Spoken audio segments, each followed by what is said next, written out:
Риддерде биатлоншылар одағының кубогы жарысы өтті.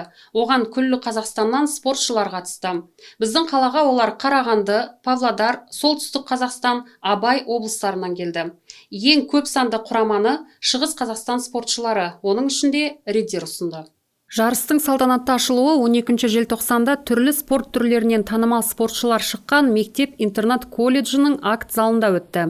Қатысушы командаларға жарқын жеңісті биатлоннан халықаралық классының спорт шебері, Қазақстан Республикасының неше дүркін чемпионы, Азия ойындары 2011 эстафетасының чемпионы, Еуропаның 3 хрусталь кубоктарының иегері, әлемнің жастар арасындағы биатлон бойынша тұңғыш қазақстандық чемпионы Инна Мажевитина тіледі.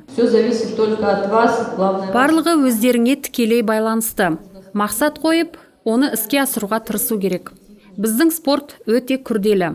Мен жаттығулар кезінде тәрбиеленушілеріме үнемі айтып отырамын.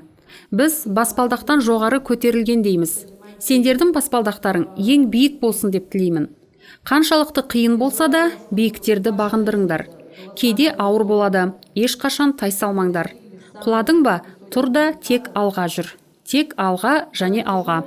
Биатлоннан жарыс олимпиадалық резервтің республикалық мамандандырылған мектеп-интернат колледжі негізінде Риддердің көркем маңында өтті. 2008 жылғы және одан кіші жастағы биатлоншылар қатысты. Біздің құраманың 16 спортшысы спринтта, жеке жарысуда, эстафетада жеңіс және жүлделі орындар алды.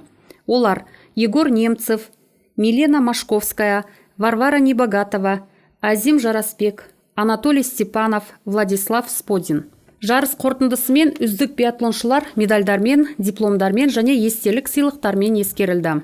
Я рад вас приветствовать, вашему руководству огромный привет. Сіздерді көргеніме қуаныштымын. Басшылықтарыңа сәлем дейміз. Жиі келіп тұрыңыздар. Көп қатысушыларды әкеліңіздер. Риддер әркез жоғары қабылдайды деп сенемін. Қала басшылығына осы жарысты ұйымдастыруға, өткізуге көрсеткен қолдау үшін көп рахмет. Риддер әкімдігімен жарыстарды өткізуге қолдау көрсетілді. Шаңғы трассасы маңында киіз үй тігілді. Онда спортшылар ыстық шай ішіп, мәренің жарысынан соң сөйлесе алды.